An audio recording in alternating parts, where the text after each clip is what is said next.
Here's a great project that you can build in your shop. Nice little box. Could be used for keepsakes. It could be used for recipe cards if people still use those. Cool project. People are going to love it as a gift. All the work can be done on your table saw. Here's what's going on. The box is 10 inches long, 6 1/4 inches deep this way, 5 1/2 inches deep this way. We're going to cut a rabbeting joint here on the corner to give it good strength, help everything stay together. Do that with a dado head right here on the saw. Now, one of the things that's really cool, the reason this lid fits so well is we're going to build the whole box, then we're going to cut the lid off. So it has to fit when it's done. First step, we can rip our parts to width. Again, that width is 5 1/2 inches. I'm working with cherry here, and what I've done on these pieces is made them long enough that each piece will give me a short end and a long front, a short end and a long front. Set my fence to 5 1/2.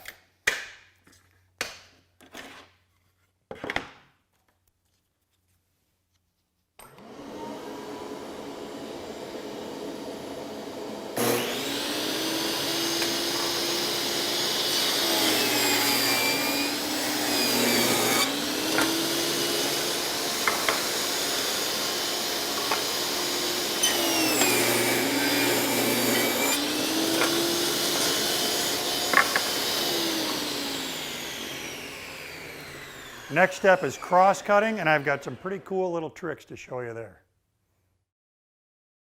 To get going on our cross cutting, what I've done is check my miter gauge to make sure it's cutting perfectly square, and I cut one end of each piece, and then I mark it with an X to make sure I remember which end I cut. Now, what we want to do anytime you're building a box, anything that's got multiple pieces the same size, let's do a technique that lets us get those parts cut exactly the same. So on the fence, I've got a stop block. That stop block is exactly 1 inch thick. So when I'm setting the fence to hit this number, to hit my 10-inch length, all I have to do is set the fence to 11. That'll give me a 10-inch piece because we're using the stop block. Now what's cool about this approach is that we can move the fence as far as we need to get that multiple length or whatever length we're trying to produce. Multiple pieces all cut exactly the same. So for me, we don't need that big capacity. We just need to be in here. And I'm setting my fence to 11 because I got a 1 inch block. Our miter gauge comes to this side. Now notice a couple things. Have a look at the stop block and I'll point out a few things here. The stop block is above the table. And that's so that when our material comes over here and kisses it, we don't have an inside corner here where that sawdust can build up and prevent us from making good contact. So you want to keep your stop block up like that. The stop block additionally is in front of the blade. So as I move forward with my cut, then I'm going to lose contact with the stop block, which is important so we don't get binding.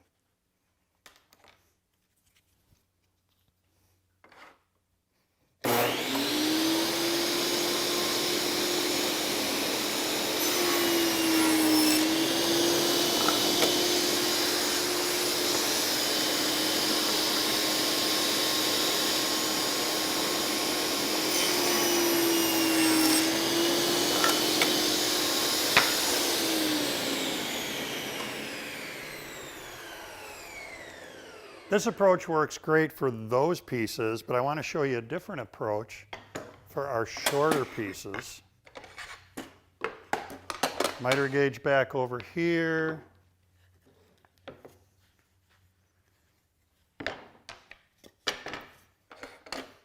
Now what we're going to do is clamp a fence onto the miter gauge and set up a stop block over here. So let me make a couple setup changes and then we'll come back and have a look at what's going to happen on this side of the blade.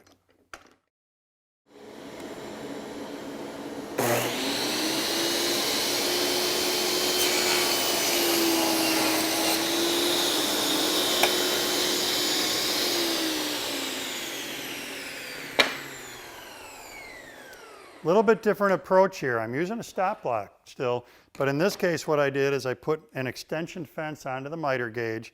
The stop block is then clamped to the extension fence. Distance from the end of the block to the blade is the distance I'm trying to produce multiples of. Now the way the math works on this, the length of these pieces is 5 3/4 inches. That accommodates the rabbet that we're about to cut to create the joinery. Cross cutting's done. Next step, dado blade goes in, and we're going to cut the rabbets to receive those sides.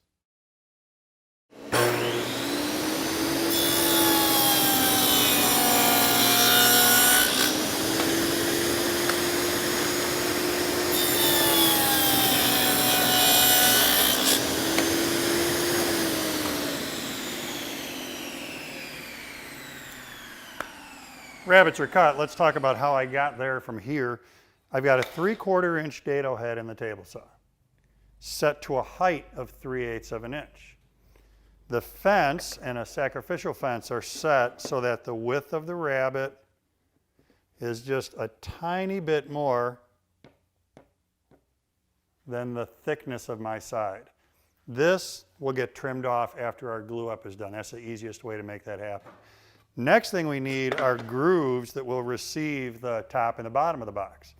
So dado head is going to stay in, but I'm going to reduce its width to 1/4 inch, and then we'll come back and look at those cuts. I've reduced the dado head to 1/4 inch. The height is still exactly the same as what it was for our rabbet cut. That's important. Now, width of the dado head, here's what that's matching. For my box, I made up a piece of 1/4 inch cherry, and that's going to make the top and the bottom. You could use plywood. You could also use a contrasting material. So it'd be interesting with the cherry box to do a maple or a walnut lid, introduce a little color contrast. Next step, just a lot of cutting. We're going to do a cut this way, rotate it, make another cut, because again, we're cutting for top and bottom. Make extra certain that when you cut your long sides, the rabbets are down. We want all these cuts on the inside of the box.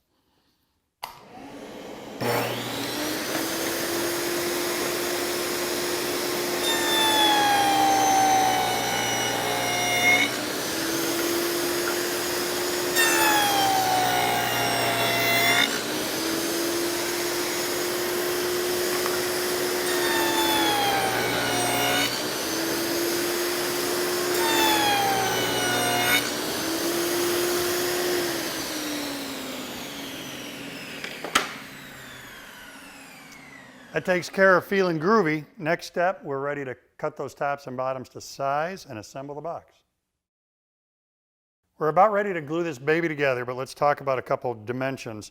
On your top and bottom, cut the width so that they're a little bit narrower than the ends.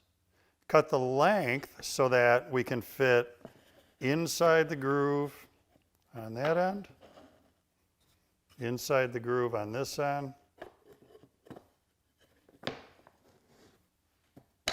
and everything closes up. Good idea to sand the inside faces of all these pieces before you start putting them together, because we can get at them now. We're not going to be able to get to them once we're assembled, or not easily anyway. And then from here, it's just yellow glue on each of our rabbets. You really do not need to put glue into those grooves.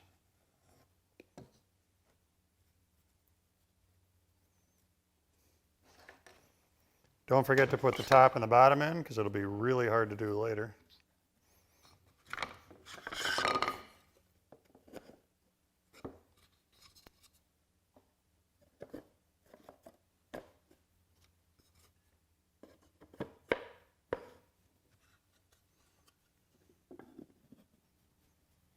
All right, now what I like to do is squeeze it this way so that we know that we're closing against the shoulders of the rabbets.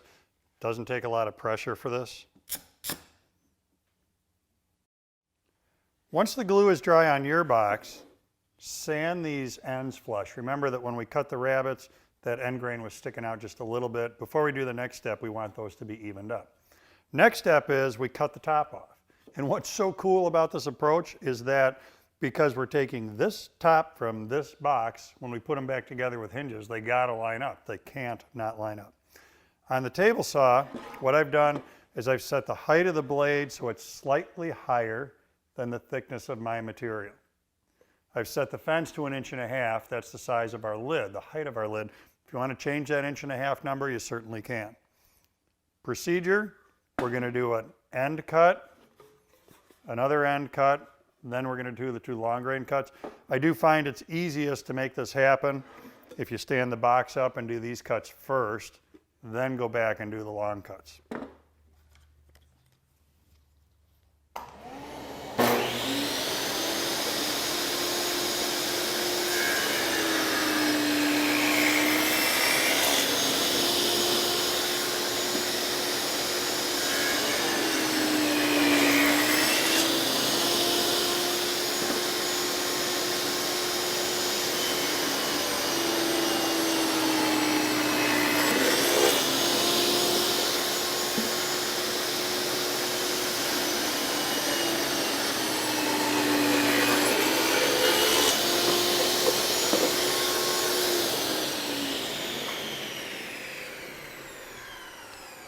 There's another byproduct here that's really cool.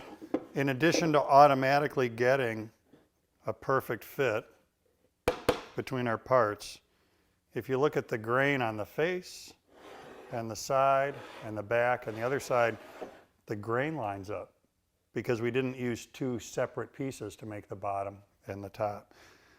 Next step here, sand it, finish it, couple hinges on the back.